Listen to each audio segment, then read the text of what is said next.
যিনি নিজের দেশকেও আগুনে ছুড়ে দিতে পারেন সেই ডোনাল্ড ট্রাম্প আবারও খেলছেন আগুন নিয়ে। যুক্তরাষ্ট্রের প্রেসিডেন্ট আসনে বসে উস্কানিমূলক বক্তব্য আর হঠকারী সিদ্ধান্তে উত্তপ্ত করে তুলেছেন পুরো মধ্যপ্রাচ্য। এবার তার মুখ ফসকে ছোড়া হুমকিতে রেড অ্যালার্ট জারি করতে বাধ্য হলো ইরান। বিশ্ব কাঁপছে, কারণ এক ব্যক্তির খামখেয়ালি মানসিকতা থেকে যে কোনো সময় শুরু হয়ে যেতে পারে এক ভয়াবহ যুদ্ধ।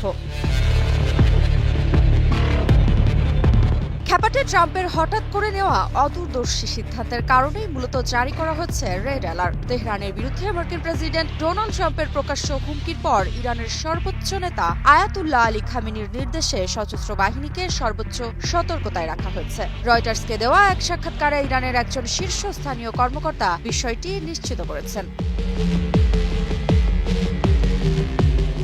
নাম প্রকাশ না করার শর্তে ওই কর্মকর্তা জানান, ইরাক, কুয়েত, সংযুক্ত আরব আমিরাত, কাতার, তুরস্ক এবং বাহরাইনের কাছে একটি কড়া নোটিশ পাঠিয়েছে তেহরান, যেখানে বলা হয়েছে মার্কিন বাহিনী যদি এসব দেশের আকাশসীমা বা ভূমি ব্যবহার করে ইরান হামলা চালায়, তাহলে সেটিকে শত্রুতামূলক পদক্ষেপ হিসেবে বিবেচনা করা হবে। এর পরিণতি হতে পারে ভয়াবহ। কর্মকর্তা আরও বলেন, এই ধরনের পদক্ষেপ নিলে তাদের জন্য ফলাফল হবে অত্যন্ত গুরুতর।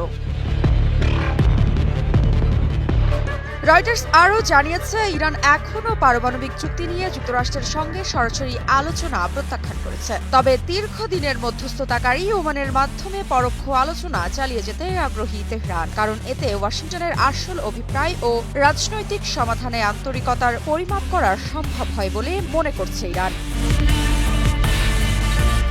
টানা সপ্তমবারের মতো বেস্ট টিস্যু পেপার ব্র্যান্ড হিসেবে স্বীকৃতি পেয়েছে বসুন্ধরা টিস্যু। তবে গত 7 মার্চ ট্রাম্প খামেনির কাছে আলোচনার প্রস্তাব পাঠান, কিন্তু 30 মার্চ হুমকি দিয়ে বলেন, আলোচনা ব্যর্থ হলে ইরানের ওপর নতুন করে শুল্ক আরোপ করা হবে। এমনকি অস্বাভাবিকভাবে বোমা হামলার মুখোমুখিও হতে পারে তেহরান। জবাবে আয়াতুল্লাহ আলী খামেনি সাফ জানিয়ে দেন, তারা মার্কিন সামরিক হস্তক্ষেপকে ভয় পায় না, বরং যুক্তরাষ্ট্র যদি ইরানের অভ্যন্তরে অস্থিরতা সৃষ্টির চেষ্টা করে, তাহলে তার সম্পূর্ণভাবে প্রতিহত করা হবে। বিশ্ব রাজনীতির ভয়াবহতম সত্যটি আজ আবারও প্রমাণিত।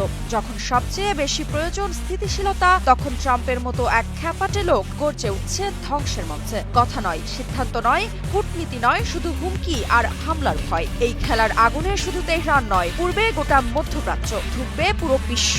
এখন প্রশ্ন একটাই, এই পাগলাটে খেলোয়াড়কে রুখবে কে?